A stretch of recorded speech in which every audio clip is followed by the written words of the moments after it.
If I were to say that Kriemhild looks like a goth Mordred, would anybody agree with that statement? Yes. Yes. she okay, maybe not moderate, but yes. Because to be fair, in my defense, All right. That's that's a way to intro. All right. Let's see. Charlemagne was not really that interesting to me, but this Grimhill, I have heard many things about her, and honestly, I'm a bit confused why she would be a very good character among the 5 stars, even though she's a 4 star. So, CTL, my man here, will explain it to me.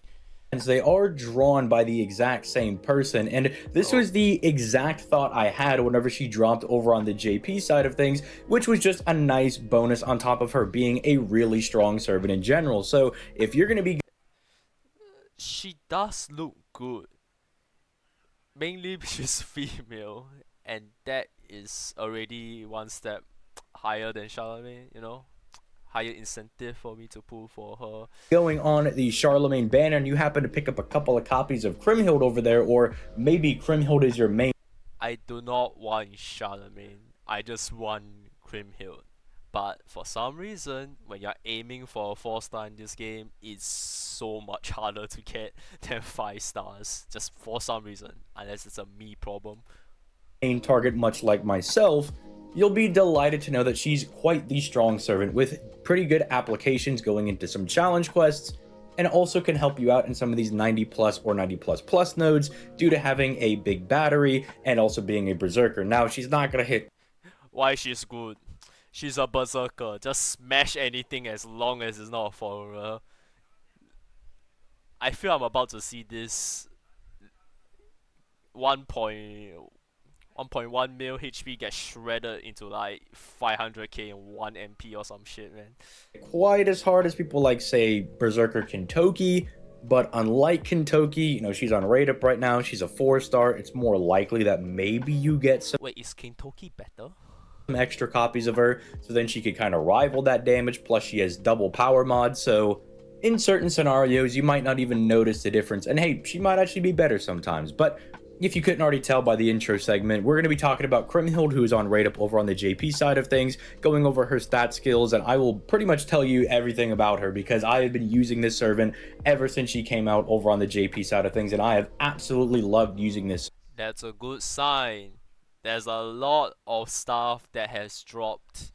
Okay, it might not be a good sign. Maybe he just really liked Kriemhild, but that's a good sign in terms that it means that for the next 2 years, she's viable for challenge quests, and yeah, that is looking so far so good for her profile. Servant, and as such, I will be giving you guys all the little intricacies and details as someone who has been using her for the last 2 years. So make sure you drop a like, make sure you subscribe if you like being informed on the Oh goings on my of both god, versions of 800. FGO. That's crazy. And with that, let's start getting into her kit, starting off with her hits, where she is rocking the deck that I love to see.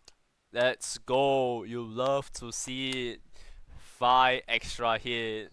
One of the best servants already. So you guys know that I No doubt about it. love my sustain teams. I don't care if it takes me 7 turns versus 3 turns trying to finish the quest, if I can guarantee get the quest done. And so rocking a double buster, double arch deck, sure, does mean you're not going to be going crazy with the buster brave chains, but spoiler alert, she is an arts unit, and I think this was the proper way to go about doing this. I feel Kriemhild was a way to test the waters with arts berserker. Cause later on in summer we will get another arts berserker, and okay, maybe the time is too short, but I feel Kriemhild might have been like a test for them.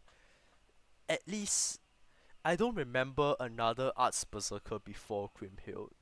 I may be wrong. Especially as we will start to get Lady Avalon during the summer event.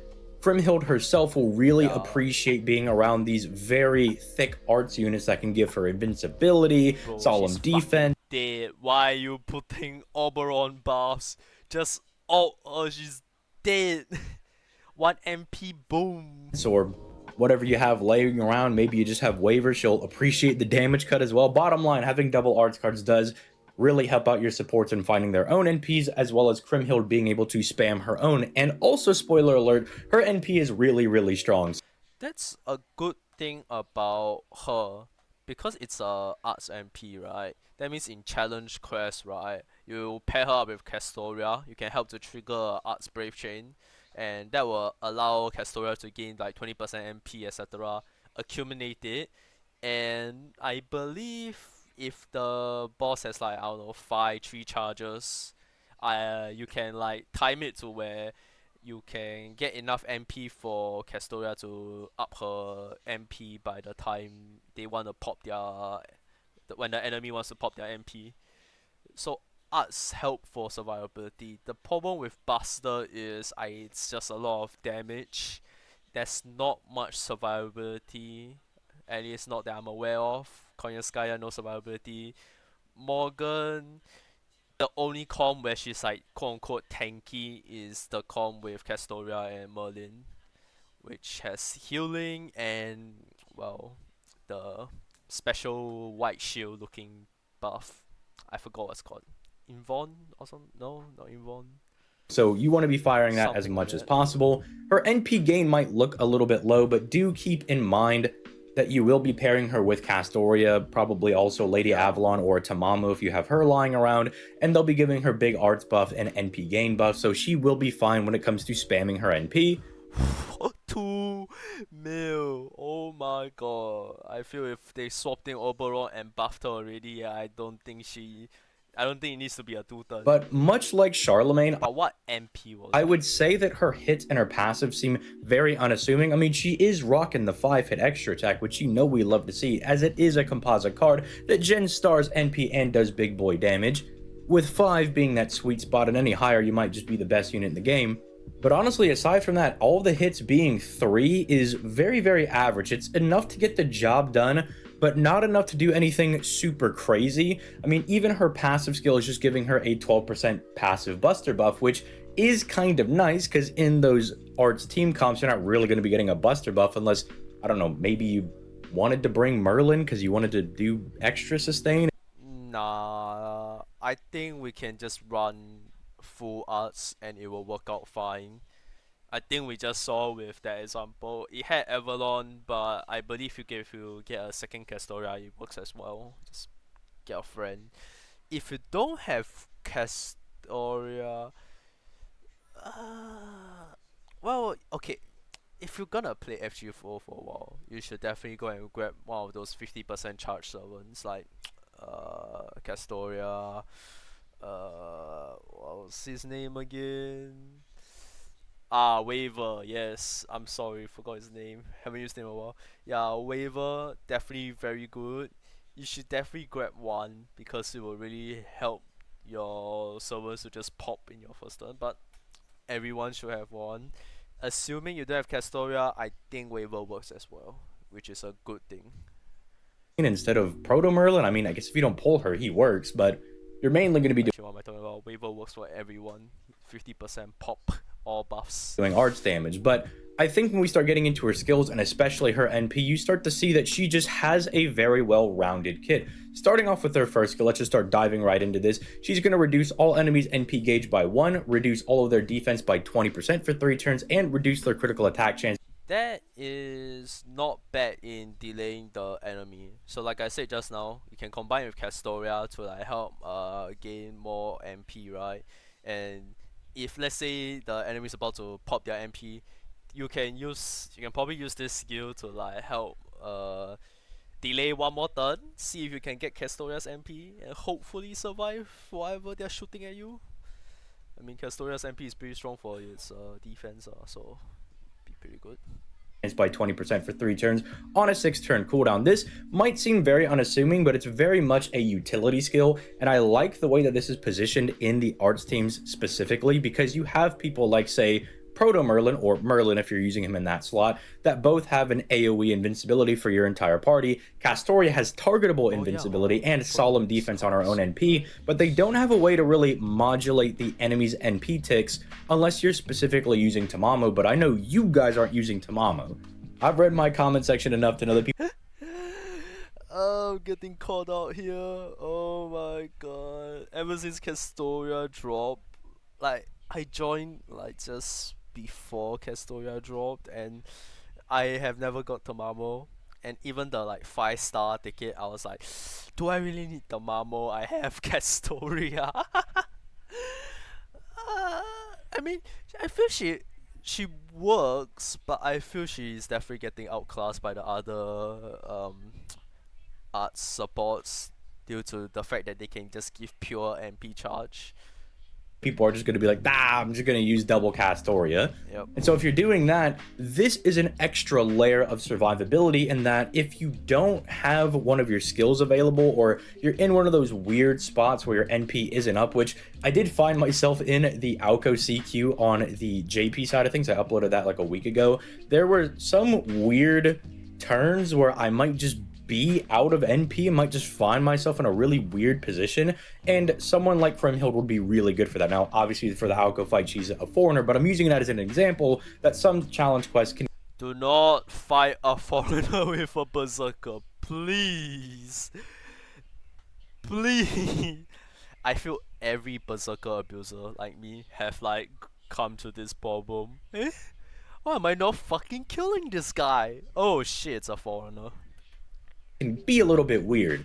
And so having a way to remove a tick from the enemy to buy yourself that extra crucial turn will come in clutch sometimes, as well as it's providing technically extra survivability and reducing their critical attack chance, so you're not going to be taking wayward crits, while also getting some bonus damage by lowering their defense. So it's just a very solid skill all around. Moving into her second skill, you could treat this as her just standard.jpg really good damage skill. You pretty much want this up at chaotic. If okay, I all don't time. remember if there is a lot of chaotic alignment, but 30% arts and buster, that's pretty nice. That will help with the double buster card and the double arts card that you have afterwards. And with the Arts, Buster, and Chaotic Power mod all being up for 3 turns on a 6-turn cooldown, it will be up a decent bit of times. Now do keep in mind that 30% Buster buff is more like a 42% Buster buff because of her passive skill, so if you're noticing that her Buster cards are doing some pretty solid damage, that would be why she almost has a Buster mana burst when this skill is up. And the Arts buff is also nice because... Wait, so you can use the Buster cards? Huh. I thought she was just pure arts. The Buster is like you put that at the front for the extra rest of the cards gain Buster. Okay, that's good. Because even if for whatever reason you're not able to bring a friend Castoria, maybe you're doing like an advanced quest and you can't bring a friend Castoria and you got to rely on, I don't know, say a Tamamo waiver setup, getting her own arts buff is going to be very nice for giving her that extra little bit of damage, but also NP gain on her own arts cards and her own NP. And then the Chaotic Power mod is pretty solid. I think this benefits her a bit more than... Ooh, okay. Chaotic, let's see. Who would be important?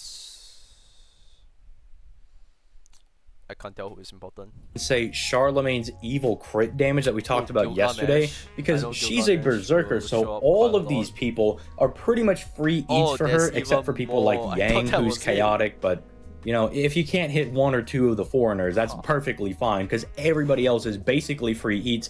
And there's a yeah, actually, I think I'm quite dumb. Yeah, there is quite a lot of chaotic servants. Yep, definitely more diverse in the challenge quest than.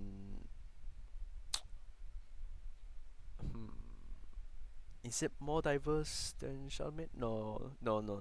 I think the Charlemagne is. Nope.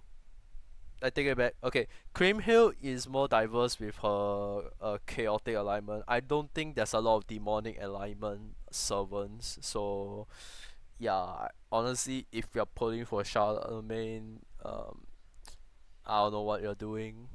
You should really be pulling for Kriemhild. There's like a lot of servants here that have chaotic alignment, and it really helps.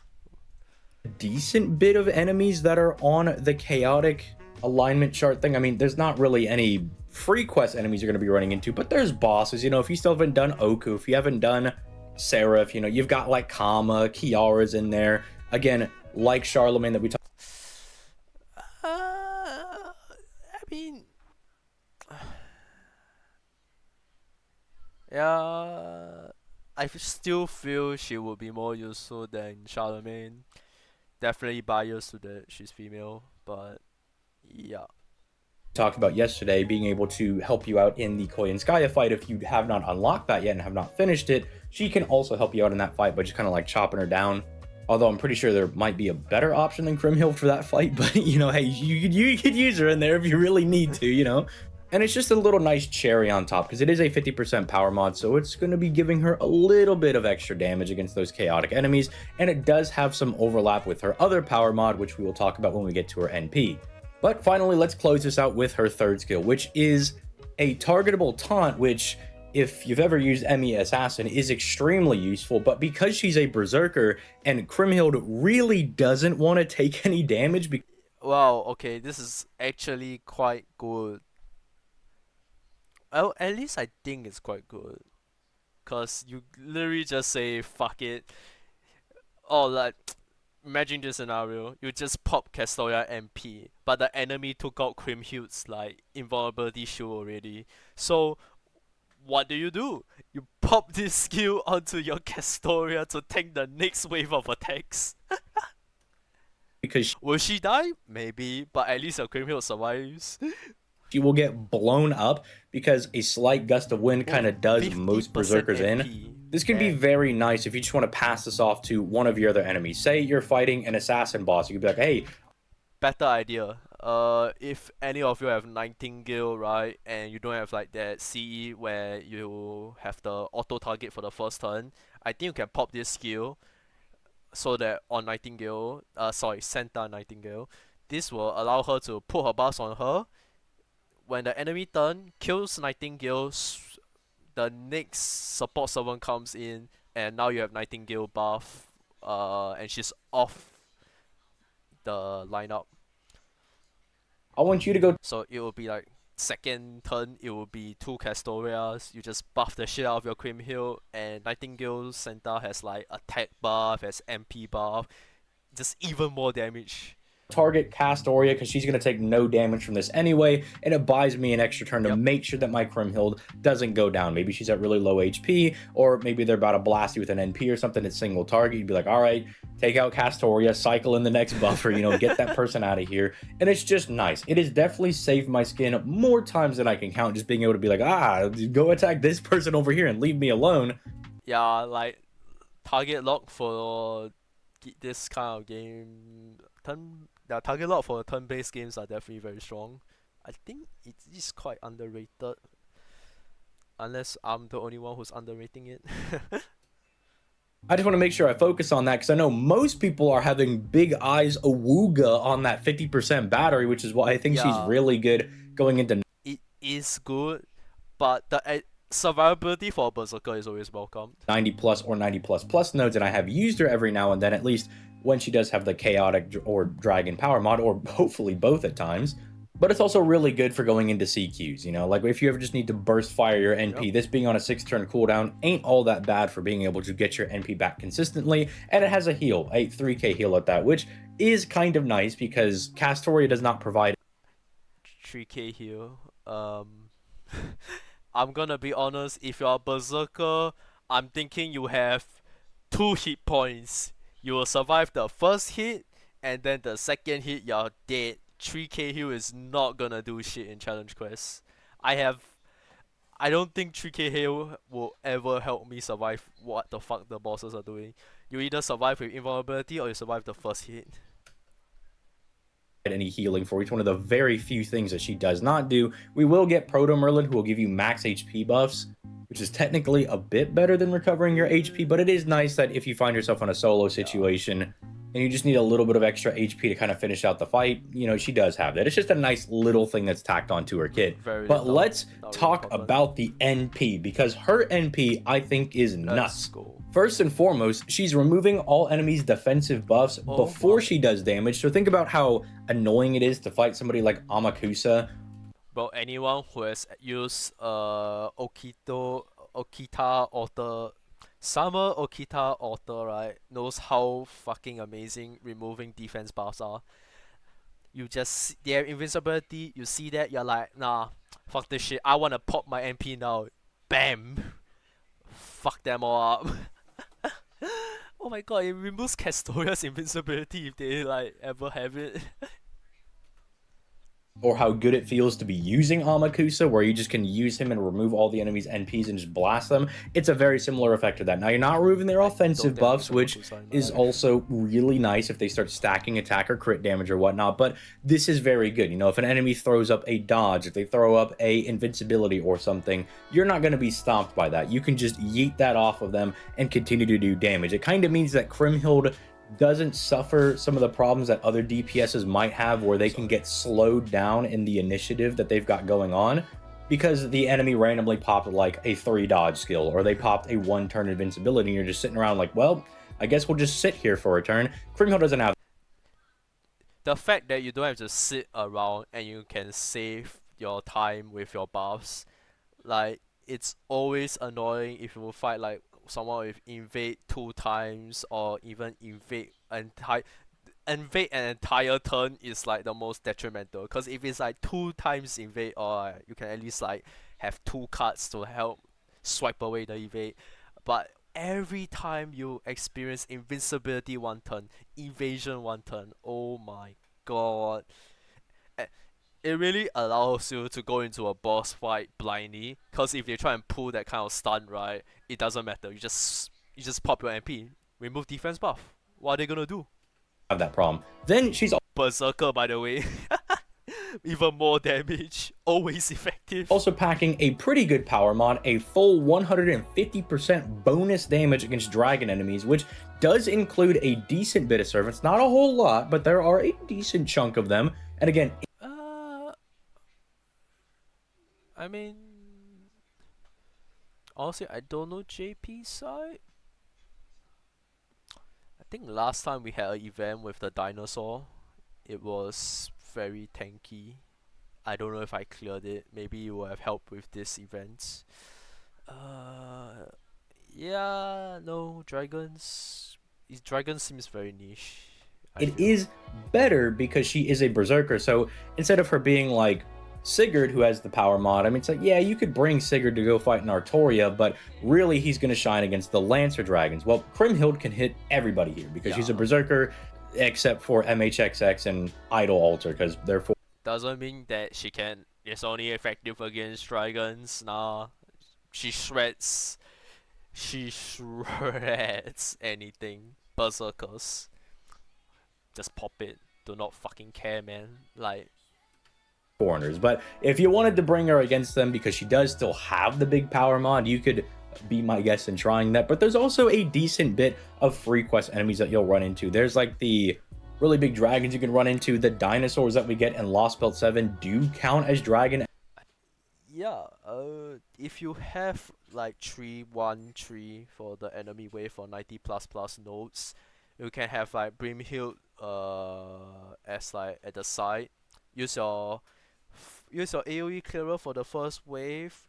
Second wave you can like use Brimhild to just shoot off her MP. She just needs like 50% CE, 30% if you have her a pen skill. But yeah, you just pop her ability, she bursts the dragon enemy, and you'll move on to the next wave. But I don't really remember the last time I saw a single dragon enemy that is in the singular singular wave. So it's very niche, but if you do encounter those, yeah, you can sub in Brimhild to do that. Belt 6, obviously, duh, that's a dragon. Because Surtur in Lost Belt 2 also absorbs Fenrir, he's a dragon, so you could beat him up if you're still struggling with that. Just very, very good things to being able to hit. Again, I know it's not the most exhaustive list of people, but that combined with the chaotic power mod does make for a pretty nice 1-2 combo. And there are a couple of servants that do fall under that chaotic dragon lineup, which ironically If you're chaotic dragon and you're fighting Brimhild, I think you're just dead from all the buffs. I think it's like a 3 times buff against dragon or some shit, 150%. So like, yeah, if you see those enemies, just pull out Brynhild, fucking blow them up. And just One of them is Siegfried, which I find very funny. It's like, yeah, I just blow my husband up into the sun. I have 200% special damage against him, which I think wait, they're husband and wives? Wait, what? What? is very, very funny. But you've also got people like Ibuki on there as well. So if you need to go beat up the Lost Belt 5.5 She boss, takes on. she's really good for that as well.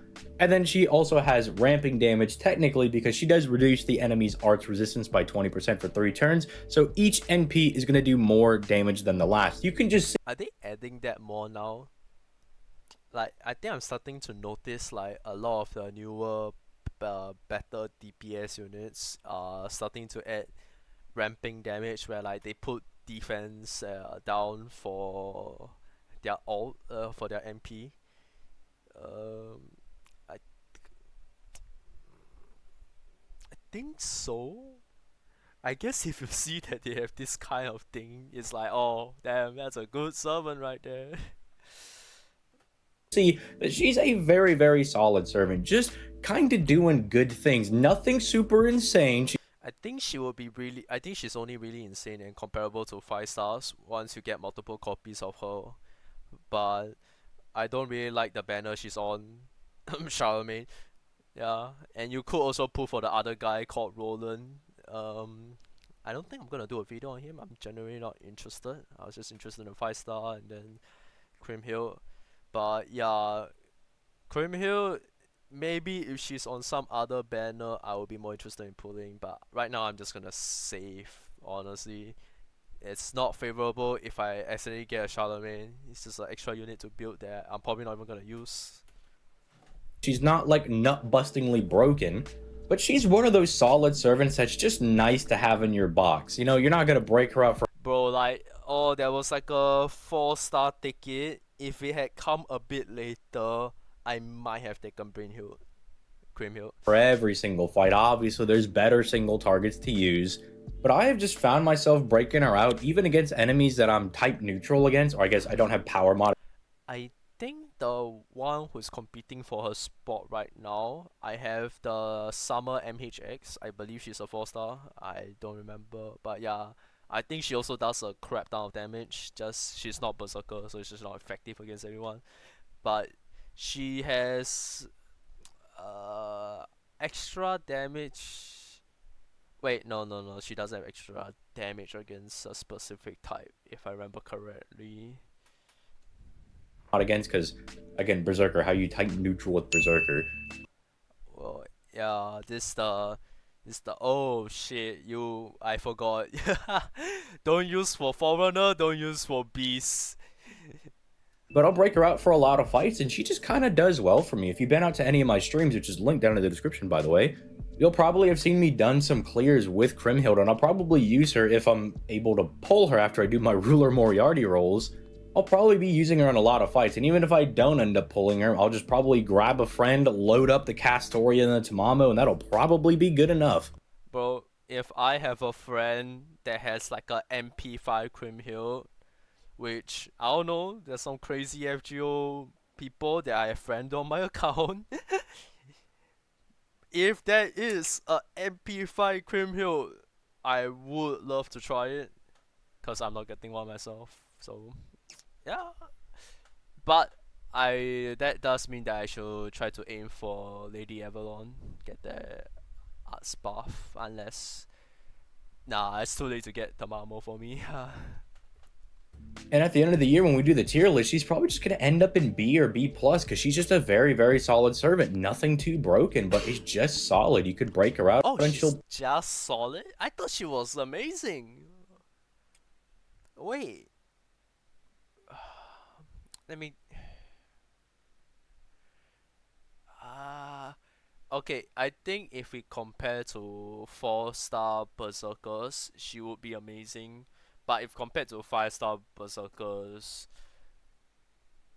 yeah, probably not.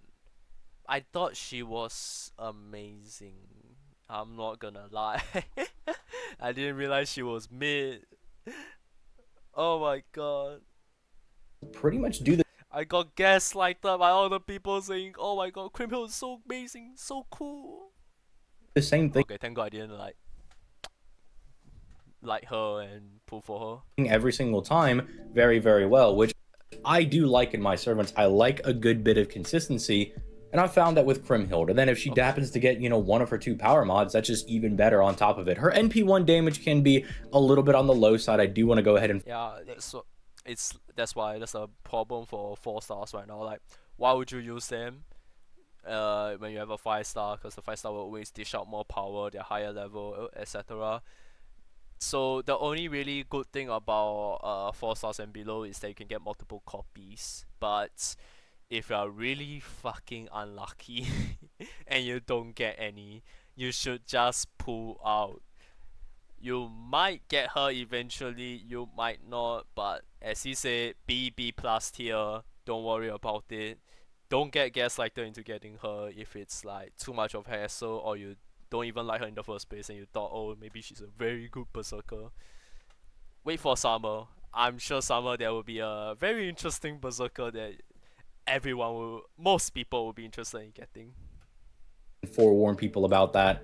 But as I have recently got her to NP2 over on the JP side of things, she definitely does feel a lot better once you get her to that NP2 margin. A lot of those kills that you might be missing out on because NP1 damage is a little bit lower, you start to secure more consistently, and she just feels really good. Obviously, she's missing stuff like crit damage, which is a little bit unfortunate, but true to her being an art servant, the whole Oh, true. Okay, if you do not have crit, it's also because crits really helps you to like one crit, and it really helps to boost your MP by like 50-60%, somewhere around that number. It really helps. But if she doesn't, then that means she's solely on the MP game from her MP, and after that non-crit arts cards. But if you only have like one of those arts cards, sometimes you might not be able to get to a full charge. You might be at like the borderline 90-97%. whole name of the game is just spam the NP, remove all their buffs, and then just beat them into the dirt. So let me know if you were lucky enough to get Kriemhild, as the banner has been out for Nope, not pulling for her, saving. Yep, thanks. about a day.